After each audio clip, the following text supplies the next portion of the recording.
Syedaralun, pilu.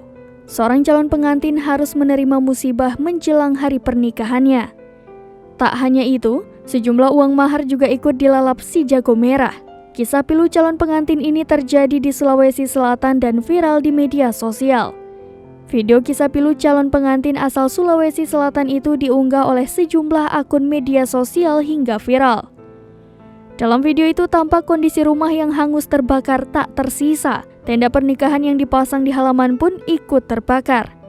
Bahkan, uang mahar atau panai yang disiapkan juga ikut terbakar dalam kejadian ini. Dilansir dari sejumlah sumber, insiden ini terjadi di rumah Ibnu Alam Dengkati, Dusun Aluka, Desa Jipang, Pontonompo, Kabupaten Goa, Sulawesi Selatan. Insiden kebakaran terjadi pada Sabtu 10 September sekitar pukul 13.15 waktu Indonesia Tengah. Sedangkan calon mempelai pria bernama Nur Amir Deng Tunru, anak dari Ibnu Alam. Selain menghanguskan rumah, kebakaran ini juga menghanguskan seserahan yang akan diberikan kepada calon pengantin pria, termasuk pakaian pengantin dan juga uang panai. Hanya Al-Quran yang tersisa dan tidak terbakar.